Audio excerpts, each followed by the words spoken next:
हनुमान जी की वापसी। आखिरी बार हनुमान जी माता सीता जी को प्रणाम करके वापस चल पड़े। एक बार वे हवा में उड़ने लगे। सागर तट पर अंगद और पूरी वानर सेना पहले से ही उनकी प्रतीक्षा में बैठे थे।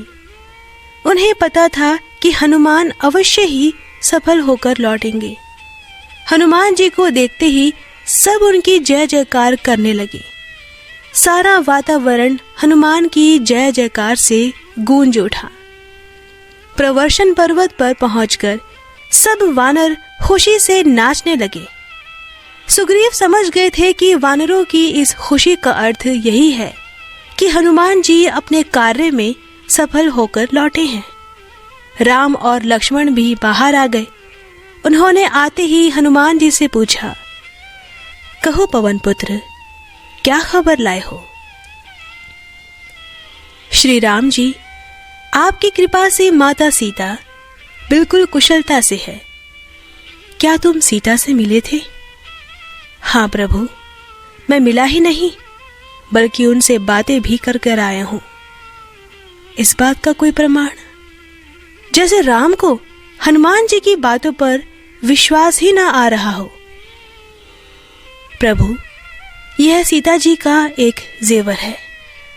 उसे उन्होंने अपनी निशानी के रूप में आपके पास भेजा है। श्री राम ने उस जेवर को हनुमान जी से लेकर चूम लिया और खुशी से हनुमान जी को गले लगाते हुए बोले, वाह वीर हनुमान, वास्तव में ही आप महान हैं। आपने सीता को खोजकर हमारा मन खुश कर दिया है। अब हम यथाशीघ्र अपनी सीता के पास पहुंचेंगे। महाराज सुग्रीव, आप अपनी सेनाओं को युद्ध की तैयारी के आदेश दीजिए। हमारे पास प्रतीक्षा का समय बिल्कुल नहीं है। इतनी बातें कहकर श्री राम सीता के दिए चूड़ामणि की ओर बड़े प्यार से देखने लगे और साथ ही सोचने लगे, उस पापी की कैद में न जाने सीता का क्या हाल होगा। उन राक्षसों का खाना वह पेट भरकर कहाँ खाती होगी। कितने कष्ट सहन कर रही है मेरी सीता, कितने दुख पा रही है। राम की आंखों में आंसू आ गए थे। पास बैठे लक्ष्मण ने जब अपने भाई को बच्चों की भांति रोते देखा तो उन्होंने राम के आंसू पोंछते हुए कहा, भैया धैर्य से काम लें। यदि आप ही दिल छोटा करेंगे तो युद्ध कौन करेगा? आप यह क्यों भूल गए कि यह वानर सेना केवल आपके ही सहारे युद्ध कर सकती है? यदि यह बेचारे अकेले युद्ध कर सकने योग्य होते हैं तो फिर अब तक बाली के अत्याचार ही क्यों सहन करते? तुम ठीक कहते हो लक्ष्मण, यह वास्तव में ही बहुत सीधे लोग हैं।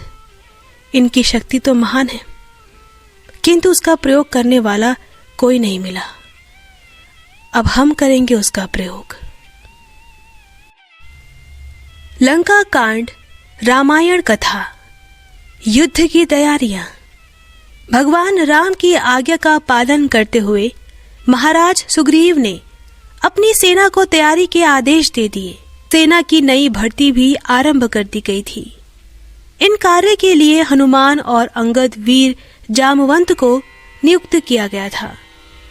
नई नई सेनाएं युद्ध का प्रशिक्षण ले रही थी और हनुमान ने 6 ही दिनों के अंदर ही इतनी बड़ी विशाल वानर सेना तैयार कर ली कि स्वयं राम उस सेना को देखकर हैरान रह गए थे। वे तो इस बात की कल्पना भी नहीं कर सकते थे। जामवंत ने ऐसी ही एक विशाल रीछ सेना तैयार कर ली थी। वानरों और रीछ का पंचवटी के जंगल में इतनी बड़ी संख्या में देख कर जंगली जानवर भी हैरान हो रहे थे। सागर पार करके तो लंका में प्रवेश किया जा सकता था। यह समस्या कोई साधारण समस्या तो नहीं थी कि जिसका समाधान इतनी आसानी से हो जाता। इस गंभीर समस्या पर सबने मिलकर विचार किया। सागर पर पुल कैसे बने? यदि सागर पर पुल नहीं बनेगा तो लंका तक कोई नहीं पहुंच पाएगा। यदि लंका तक सेना नहीं पहुंचेगी तो युद्ध नहीं होगा, तो सीता जी को भी वापस कैसे लाया जाएगा? इसी सभा में दो महान शिल्पीकार विश्वकर्मा जी के वंश के नल और नील उपस्थित थे। उन दोनों भाइयों ने खड़े होकर कहा, देखो भगवान, आप हमारे होते हुए चिंतित मत हो। हम बनाएंगे इस पुल को। हम भगवान विश्वकर्मा के वंश के हैं, जो इस कला के जन्मदाता हैं। हम सब वानरों को ले जाकर कुछ ही दिनों के अंदर यह पुल तैयार कर देंगे। वाह! चारों ओर नल और नील की जय जयकार होने लगी। उसी दिन से सागर पर पुल बनना आरंभ हो गया। उधर रावण कोई कच्ची गोलियां नहीं खेल रहा था। वह बहुत बड़ा विद्वान था। उसे यह पता था कि शत्रु कमजोर नहीं जो इससे डरकर शांति से बैठ जाएगा। इसलिए शत्रु के बारे में पूरा ज्ञान रखना आवश्यक होगा। बस इसी कार्य के लिए उसने गुप्तचरों को राम के पीछे लगा रखा था। उन्हीं गुप्तचरों के माध्यम से रावण को यह पता चल गया था कि लंका पर आक्रमण की पूरी तैयारियां हो चुकी है, और इस बात पर उसे भी आश्चर्य था कि सागर तट पर पुल भी बन सकता है।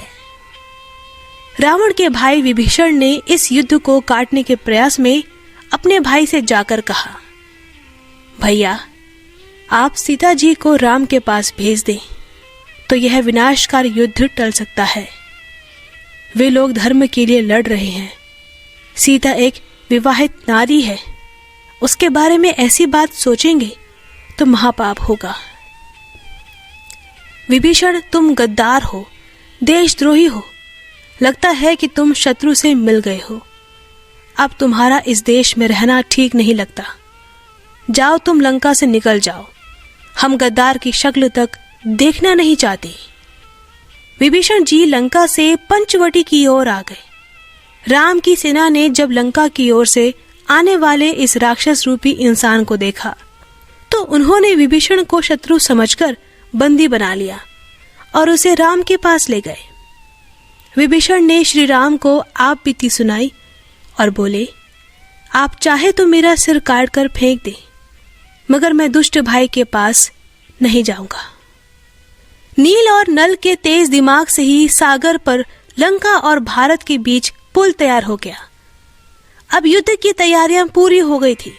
फिर भी राम ने इस युद्ध को टालने की अंतिम कोशिश की और अंगद को बुलाकर कहा कि तुम हमारे दूत बनकर रावण के पास जाओ और अंतिम बार समझा दो कि युद्ध से कोई लाभ नहीं होगा। तुम चाहो तो इस युद्ध को अब भी टाल सकते हो। हमारी सीता लौटा दो तो यह भयंकर विनाश रुक सकता है। मेघनाद एक ऐसा वीर था जिसकी तलवार के आगे बड़े बड़े वीर दम तोड़ देते थे। उसके पास ऐसे शक्तिशाली बाण थे जिसके आगे बड़े बड़े बहादुर कांपने लगते थे। राम लक्ष्मण पर मेघनाद ने इतनी जोर से बाण वर्षा की कि राम और लक्ष्मण मूर्छित होकर रणभूमि में गिर पड़े। उसने अपने बेटे को गले से लगाकर उसका मुंह चूम लिया और छाती से लगाकर कहा, मेरे बेटे, तुमने यह काम कर दिखाया जो इस संसार में कोई नहीं कर सकता था। वे दोनों मारे गए जो रावण को मारने के सपने देख रहे थे। आप स्वयं गए हो। अब तो सीता हमारी हो गई। वे हमारी, अब हम ही उस विधवा को सुहागिन बनाएंगे। राम और लक्ष्मण के चारों ओर नल, नील, वीर हनुमान, वीर अंगद, जामवंत, सुग्रीव बैठे आंसू बहा रहे थे। उन्होंने अपनी पराजय भी स्वीकार कर ली। अब यदि वह जीतने के लिए युद्ध करते भी हैं तो किसके लिए? इन सबको निराश के सागर में डूबे देखकर विभीषण जी आए तो उन्होंने राम और लक्ष्मण की नाड़ी पर हाथ रखकर देखा, फिर माथे पर हाथ रखा। उन सबको देखकर चिल्लाए, मूर्खों, रोना धोना बंद करो।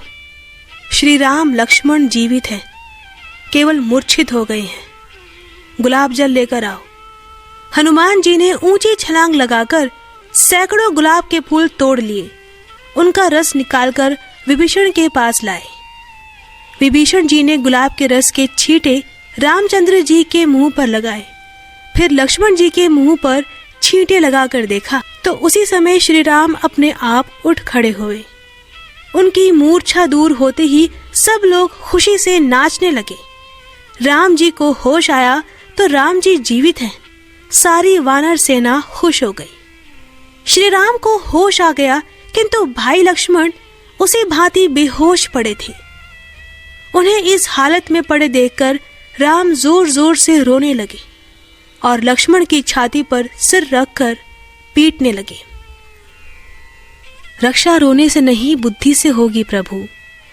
देखो, ऐसे अवसर पर हमें यदि संजीवनी बूटी कहीं से मिल जाए तो लक्ष्मण की जान बच सकती है। संजीवनी मिलेगी कहाँ?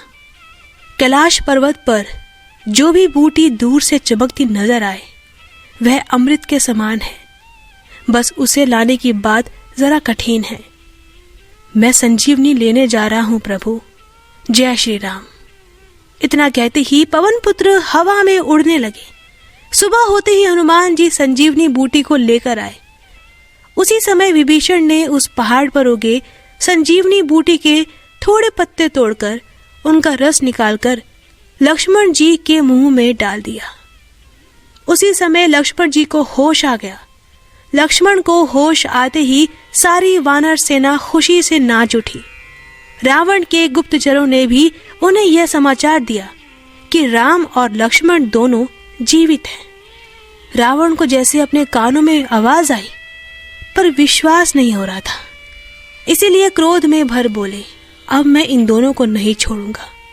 उधर सुग्रीव, अंगद, जामवंत, वीर हनुमान, राम लक्ष्मण युद्ध करने के लिए तैयार हो गए थे। बस दोनों ओर से एक दूसरे पर भयंकर आक्रमण किए जाने लगे। बाणों का जवाब बाणों से और तलवार का जवाब तलवारों से दिया जाने लगा।